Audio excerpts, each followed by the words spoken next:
Hi, my name is Dr. Maureen Day, and I will be the instructor for this online course of Theology of Marriage, TESP124. Feel free to call me Dr. Day or Maureen, I'm perfectly fine with either. Just to tell you a little bit about myself, I received my PhD from the Graduate Theological Union in 2015, and I specialized in ethics and social theory. I've taught this course at the graduate level, and I've also taught this adapted version that we're going to have here for Santa Clara seniors before, and I've really enjoyed it. I have also taught sociology of family at Santa Rosa Junior College, so I'll be bringing in some supplementary materials from the social sciences each week.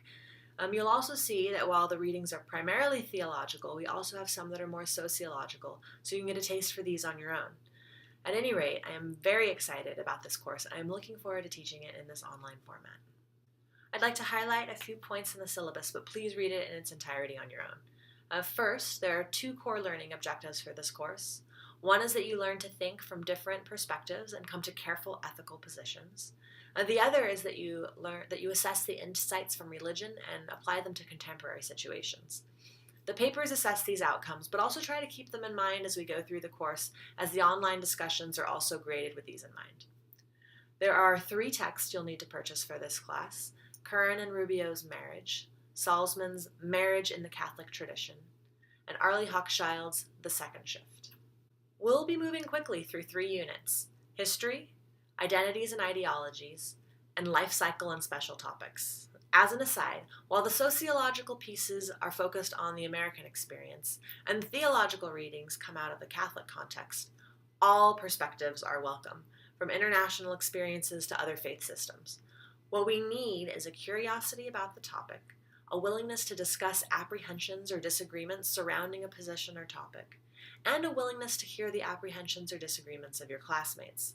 Respect, thoughtfulness, and engagement will generate great discussion, especially when we're not all in agreement. As far as requirements for the course go, participation is really important. Clearly, in this online context, we won't have any face-to-face interactions, but we will have weekly discussion in two formats: Zoom and online postings. The discussion times will move around on a weekly basis to allow for people who have fixed schedules to participate. There'll be one morning session each week and one afternoon or evening session. If you could all check in and email me what time zone you live in, that would really help me make sure that we can be reasonably inclusive with our meeting times. If you participate in both of the sessions for that week, both of the Zoom sessions, which are roughly an hour each, you will have minimal online participation expected for you for that week. If you can only make it to one discussion section, that's fine, but you'll have higher expectations for postings. And if you can't make it to any, then even higher expectations. So the more you participate in our Zoom meetings, the less you will be expected to do online postings for the week. You must also help design a group presentation during 1 week of our course, in which you and other students who signed up for that week will design an online presentation on ideas that come from the readings of that week. An easy way to do this is to design a simple website via Wix or other free hosting. Importantly, include 3 to 4 discussion questions per person that will help lead this discussion for the week. Participation counts for 20% of your total grade, with this presentation component being 5% of that. Abstracts are another assessment of your learning. One abstract is due each week, and they are to be a summary of the readings. To clarify, I'm not asking you to reflect on them, criticize them, or apply them. These are important things that you'll do in class discussions and papers. The abstract is just a brief summary, 12 to 15 sentences, to pull out the major ideas of all the readings to get your cognitive wheels turning for class. Again, the abstracts are to be on all of the readings for that week. Be sure to pull out at least one idea from every chapter or article we read. You'll be posting these online every Monday by 9 a.m., except for the first week of classes, when it is due Wednesday by 9 a.m. I should point out that all the times in the syllabus and for our Zoom meetings are Pacific time. And just to clarify the due dates for the abstracts, week 1's abstract is on week one's readings, and is due Wednesday at 9 a.m. of week 1. Week 2's abstract is on week 2's readings and is due Monday at 9 a.m. of week 2, so that the abstract and the readings are complete at the start of each week. All right. So your abstract posting is worth 2% of your grade each week for a total of 10% of your grade. There are 2 analysis papers that you'll be turning in. Think of these as your midterm and final, as we don't have any exams in our class.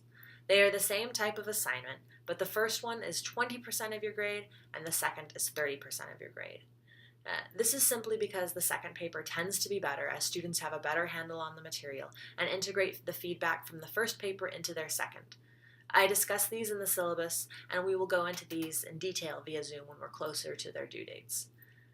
Finally, the last assignment is a case study, and we'll go over this, and this is also gone over in the syllabus, but we'll discuss it in more depth via Zoom as we get closer to its due date. And the case study is worth 20% of your grade. I also want to take this opportunity to remind you that Santa Clara, like every university, takes academic integrity very seriously. Often when I get to this portion of the syllabus, students nod their head in agreement or boredom, but all too often I come across a case of plagiarism. And as is required by SCU policy, I have to report this event to the Office of Student Affairs. Please, seriously, just don't do it. Every time it happens, the student acknowledges that it wasn't worth it. Learn from their mistakes and showcase your own learning in your papers and other assignments. Thanks in advance. Okay, on to what we'll be covering in the next 5 weeks. Our first week we'll be looking at the history of marriage in the West. It is a lot to cover, but it's really insightful for understanding how we arrived at our understandings of marriage today. The second week we'll look at gender in marriage. We'll read a variety of church documents on marriage, as well as some contemporary theological pieces. This week, we'll also look at the theoretical frame of what has become Arlie Hochschild's classic study of the role of gender and gratitude among dual-income families. Some couples may look very familiar to you if both of your parents worked. The third week, we'll look at more of Hochschild's couples and her analysis.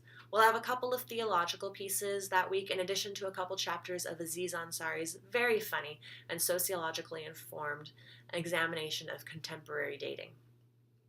Week 4 brings us to a longitudinal view of marriage, looking at it from its earliest beginnings at engagement through the birth of children. The final week will explore divorce and same-sex marriage. From primarily a theological lens, we'll incorporate a handful of sociological readings. All in all, this course will give you better tools for understanding relationship, marriage, and family in the American and Catholic context. Again, I'm Dr. Maureen Day, and welcome to the class.